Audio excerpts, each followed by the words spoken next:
because for 2 weeks, and I am very happy.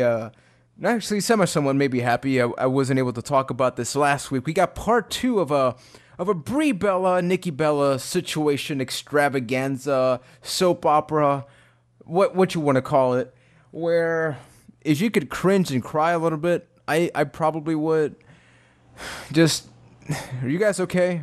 Like, how are you feeling about this? Because I don't know where to begin right now. Well, part of me is excited, and that's because we have a new award to give out. And that, it's not just the Slammy that Keith has. There's other awards. Now there's a weekly award for the worst of Raw. And our very first award winner happens to be this segment between the Bella Twins. And the reason why is just because of the cringiness and just how flat I feel like this segment fell, where they just got into all this gossipy BS that nobody cares about. And, I mean, it just shows how there's an art to promos, and this was a good example of how not to do one. To play devil's advocate, isn't the whole feuding over gossipy BS kind of the perfect thing for the Bellas? Because they play them off, even in the Total Divas show, to be these gossipy, shallow people, and this is their feud. But I think there is a way to do it. And the way to do it is not this. When you mention, oh, you were stealing boyfriends and stuff, you know what I mean? You have to in these promos, you have to talk in a way that you're eliciting a response from the crowd. You can still have that gossipy stuff, but the way that you structure it, I mean, a very random segment that comes to mind about how even if it's something people may be interested in will fall flat is early TNA, that segment with Tony Schiavone and Mike Tenay where they're arguing about WCW. Oh, right. And they're just bickering back and forth, and the crowd's just kind of lost in it all, and they just don't know what to think of it, and they just start booing it to hell. And I felt a lot of similarities to this. Exactly, because I think that you can do the whole personal scenario and have people buy it. Case in point, Mark Henry.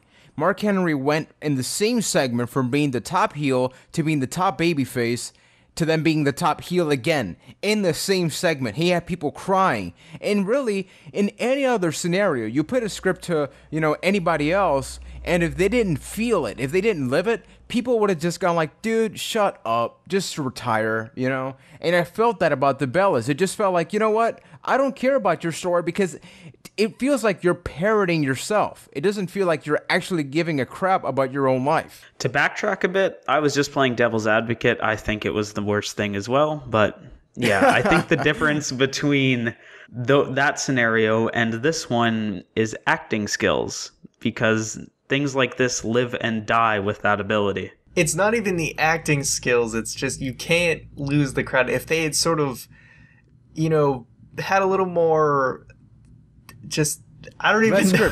I think, you know what I mean? Yeah, they don't try and throw too much at once. I feel like they're just it's bickering. They threw an abortion joke in there, which is kind of crazy. It's like it comes off as bickering and not. I mean, if you can still have it be catty and drama based, but don't just have it be mindless bickering, is what I'm saying. Stone Cold talks about this a lot in the Working Man's podcast. There's a Steve Austin show, and he talks about the fact that they got to loosen up with the scripts. It felt too much like a script.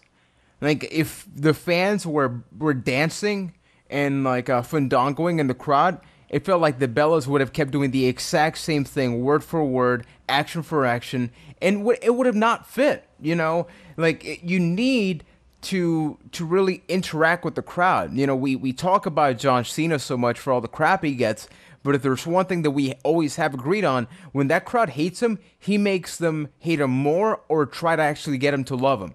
But he adapts, he doesn't perish. So any last thoughts about this segment? Any eulogies or something like that? As brutal as they are, I'm still looking forward to the match to see what it will be like. I was actually going to say the exact same thing, so cheers to Keith. Yeah, I think the Bellas have actually gotten way better in the ring. Swig of water. Swig of water for the Bella Twins. I was going to say Bella Man. That would have sounded, well, you got seen him. Okay, whatever. Basically, Bellas, you've gotten way better in the ring. I'm not I'm not Stone Cold, but I'm giving you the same advice he would, like, lessen up that script or something. Almost as experienced as Stone Cold. Exactly, almost. No, I for like the what you do, Bellas. Just loosen up that headlock or Yeah. tighten it up or whatever. Tighten he up a said. little Tighten bit. up that STF. And for those listening, let us know. Maybe we are completely wrong. We're not getting the big picture. So send us a tweet at ByteThatCast or leave a comment on the YouTube channel. However, now